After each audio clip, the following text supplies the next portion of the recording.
Добре дошли! Време е за детайлинг.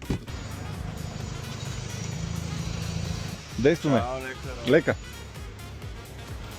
Оба.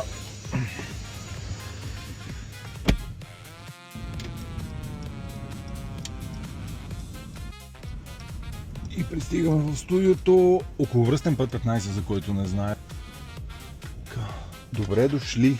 Време е за детайлинг.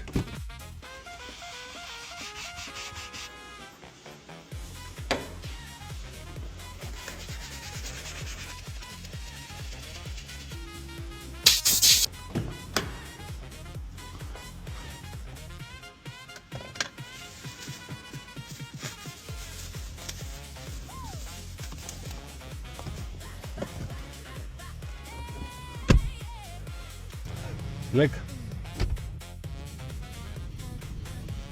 Ето какво се случи в рамките на деня. Тази C-класа комби мина през цялостен детайлинг. Почистихме отвън, почистихме отвътре, почистихме цялата алкантара, цялата кожа, изпрахме пода, разбира се багажника, всичко, което е кожа и някакъв вид друг такъв мек готин материал е подхранено.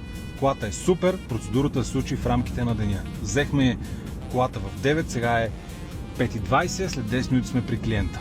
Ако искаш и ти да караш чиста и готина кола и да ти е свежо през лятото, обади се на телефона отдолу и нека да ти направим един удобен детайлинг. Връщаме колата на клиента. Сега ще му звънна, че сме тук. Оп.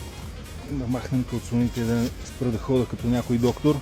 Ама пък е готино, да им се цапат колите на хората. Много як син цвят. Супер. Да, реално отвънка я измихме. Измихме я добре, почистихме ти подкамите, почистихме джантите. Обаче реално по-готиното нещо е в интериора. Не, аз само волана като погледна, знам, че тук е корена разлика. Тук бяхме едни въпроти.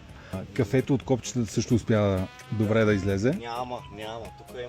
Реално си навсякъде, където има кожа, всичко е почистено, после е подхранено, за да остане меко и готино. Странството, което е тук отдолу, също се почиства. Това също си е част от процедурата.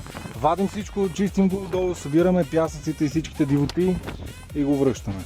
Фугите... Тук виждам, има точно за това е signature детайли. Виждам, има ред към детайла. Много ти благодаря. Ако видиш нещо, което може да бъде по-добре, обади ми се, за да можем да дойдем и да го оправим. Добре, брато. Благодаря ти.